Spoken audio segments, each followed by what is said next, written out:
All right, here is one of Sauk County's best kept secrets. Selena Falzone has been living in Baraboo for the last year or so with her father, and often hear about the sacrifice people have to make in terms of travel, like maybe going from the Dells to Madison or something like that. Selena has lived in Texas and now in Wisconsin. And tell everybody where you play hockey. I played over in Nashville for the Nashville Junior Predators. So a bit of a challenge there logistically. Uh, the deal was, I believe, that you didn't make every practice. You went 1 or 2 weekends a month. Am I right? Yep, we had one mandatory practice a month and then usually one tournament a month. And the team capped the 22-23 season, winning the USA 19U Tier 2 Nationals in Anaheim. So that's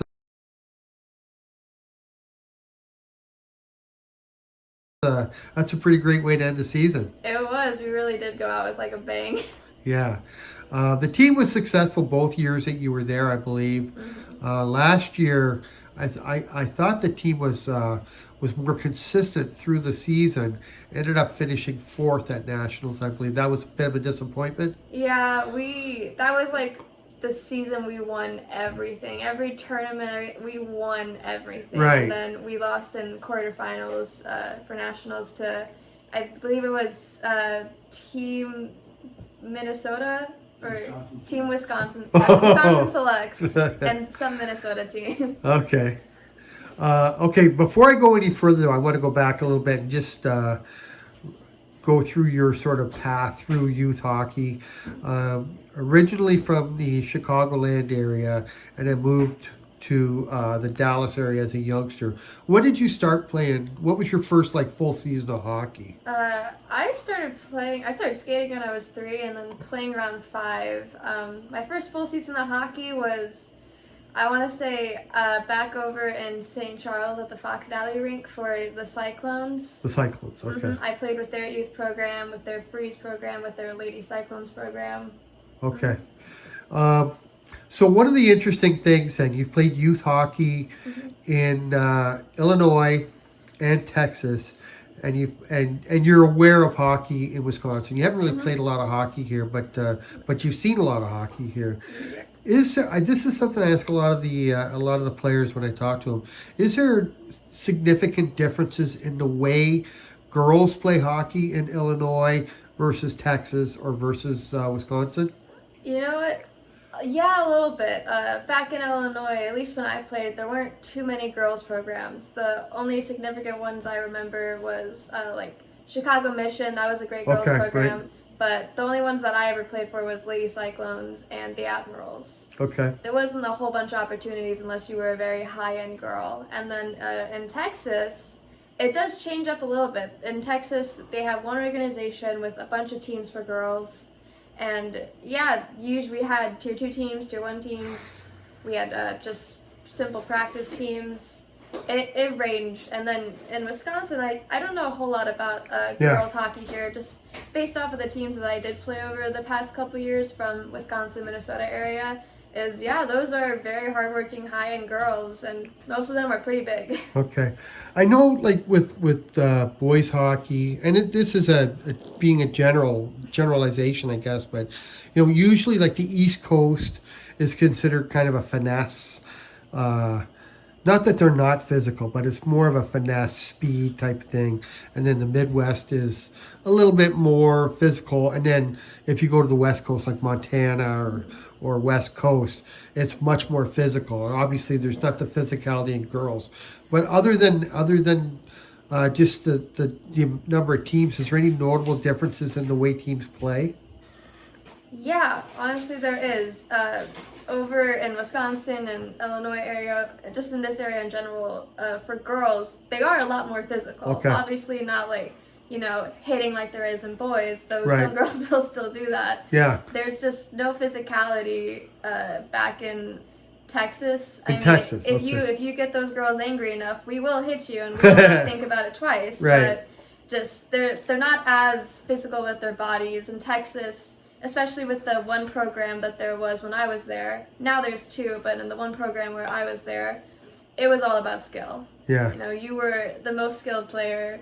You know, we always played boys teams there because there was no other girls teams there. We would play boys teams in the age division younger than us. Okay. So it was all dependent on how well our skill was, and very little, unless we were, you know, losing by a lot, we weren't that physical. Okay. Now, one of the other challenges, I guess, that I was thinking about, you just graduated high school, or you're going to graduate in I'll be graduating in June. in another couple months. Okay, so at least the last year, maybe last 2 years, you've had to do your education, you know, via computer and stuff like that. And that's not.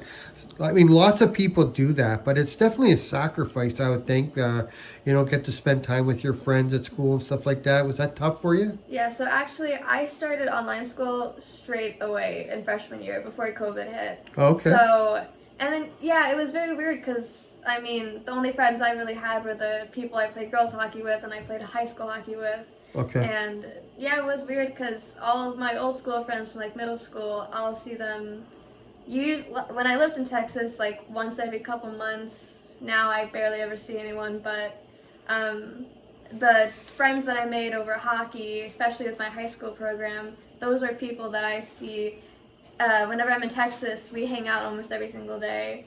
They make plans to come visit me. They make plans for me to come visit them. So it's definitely hard when you first start to adjust to just, you know, not being around as much people as you're used to. But Interesting. if you get a good enough group of people that you play with, and it makes it a lot easier. Yeah, for sure. So most of your friends come out of hockey then. That's interesting. Yeah, all of my friends that I have currently, except maybe like 2 or 3, are hockey players, people that I played with, people I played against. Now, you said that you first started playing hockey when you were 3. Your father was involved in hockey, and you have an older brother. I think he's 1 year older. Am I right? Yes, Anthony's 1 year older Yeah. than me. And then Mario was also. Oh, Mario as well, right? He also played a lot of hockey. Yes. So, was it a thing where you're in the rink, so you wanted to play? I mean, is that sort of how you generated the interest? I'll be honest, I don't really remember how I generated interest. I have specific memories of me and my dad skating over at the old Leafs rink at like crack of dawn, like the lights weren't even on yet, and me and him were skating around cones trying to teach me how to skate. But there were times when I was like, you know, I don't really want to do hockey anymore, and then I would quit it and do another sport. But I just, you know, I'd be around it so much with my dad and both my brothers that I was like, no, I can't stay away. I gotta keep playing. Okay. And what have you always been a winger? Actually, no. I started off as a defenseman. Okay. And then I've been a winger. I'll move around to center if necessary, but I'll usually stick with a winger. So kind of a utility type player. That's nice to have. Yes, and I'm very good at winning face-offs. Oh, you're good on face-offs. That is my best ability as a center. Okay. And that's what I was going to... first of all, I'm going to ask about the Nashville thing. What all went into that? I know when you were looking to play AAA somewhere, you guys were kind of scouring the country. I remember your father talking about it and stuff like that. What ultimately made Nashville the place for you? Honestly, Nashville is just... We had heard so many good things about it. There was... we knew someone, Danny Smith and his daughter Sage Smith. They had played for Nashville as well. Okay. And just like we heard so many good things about it, I went and skated with them, and the environment there was just outstanding. Like, I've never been in an environment that was like that. It was honestly really great, and I was like, you know, I like it here. This is where I want to be.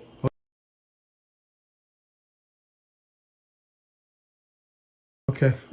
And was the chemistry pretty? I mean, the team was so solid. Did the chemistry come easy with you and the other girls and the coach and stuff like that, or was it?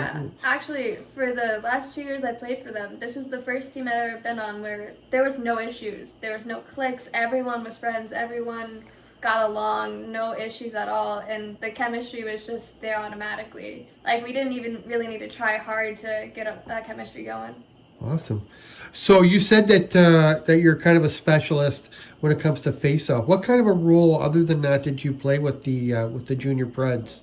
So I played different roles depending on what teams we were facing and stuff. If it was a physical team, I'd be putting my body in the way. Since I played high school hockey, I'm good with getting physical, but not getting so physical you get called for it. Just like Right. bumping girls out of the way, putting them against the boards to get the puck. Or I would just be that player that would just not move out of the net. Every time I got on the ice and me and my coach were doing drills, she's like, all right, Selena, get in front of the net, stay in front of the net, and then everyone else would just be shooting. Oh wow. Okay. So did you get a lot of deflection type goals and stuff too then? Actually, surprisingly not. I got very surprisingly weak goals that would just like bounce off the goalie's shoulder and go in. And Oh, okay. really funny. They went in though. That's the main thing. They went in. So on the Nashville team, you said that the chemistry was really good. You qualified to go to nationals again. I don't know if I'd say it was unexpected that you won it, but like you said, that last year's team was on a bit more of a mission. But what clicked that weekend just to make everything come true for you? Honestly, at that point, we were like, okay, we're here. We have 14 players, including our goalies. We're like, we're here. We are in this. This is ours. We're making it through this. I think we only maybe lost one game. I can't really remember, but even after that, we're like, yeah, no, we're not losing this. This is our game, and we had some amazing comebacks in our games. Being down to 3, and then especially in the championship game, we were down by 2, and then my captain scored 1, and then they scored another one, and the other team's captain decided to skate by her bench, counting the 3 because she had gotten a hat trick. Yeah. So then, of course, my captain had to go score a shorthanded goal, and then scored another goal, and she got the hat trick to get us tied. And then one of our players, Devin, she scored the game-winning goal, and it was just That was in overtime, phenomenal. wasn't it? No, it was not in overtime. Oh, okay. It was in the last couple minutes, but it was phenomenal. So your team wasn't giving up, but their captain inadvertently gave you a little bit of a shot in the arm. I think, we all saw it. My captain didn't see it, but everyone else saw it, and we were like, we're not losing to this now. No, you're not going to count to 3 and think you have this in the bag. Yeah, classic kind of a miscalculation on her part, I guess. Yeah. So you have, education-wise, you've been doing it on computer for the last couple of years. Obviously, it hasn't affected your grade. You've gotten some offers from some big schools and stuff like that for education. But you are going to delay things, at least for a little bit. It sounds like you're looking at UW Sauk County right here in Baraboo for at least a year to kind of get yourself ready for college. And are you leaning any way at all on where you might end up, or are you still kind of considering? I'm still kind of considering. I know what I want to do. I know the majors I want to take and all the classes. It's more so just whatever I know I can afford, whatever I can get the best scholarships from, Okay. Now, being the daughter of a hockey team coach and owner requires a lot of duties that just come natural. I mean, it's kind of, it might not be so much fun, but I saw you in the score box all weekend. You usually are selling souvenirs and stuff like that. Do you like hanging around and being a part of the team when they're playing at home? Yeah, I absolutely love it. I call myself either my dad's secretary or his assistant. At this point, I'm like the GM in training. I sell apparel. I'm the photographer for them half the time. I'll run music. I'll do scorekeeping. Whatever I gotta do to help them out. And I do really like it. All the boys, they're pretty funny. They're pretty fun to be around. Yeah. So it's a good environment in general. Yeah, they're good guys.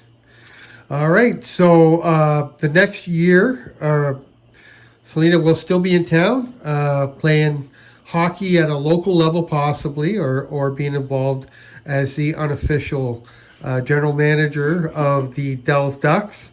And we wish you congratulations, first of all, on a great season. I can't think of a better way to end your youth career, and good luck in the future. Thank you. Thanks, Selena.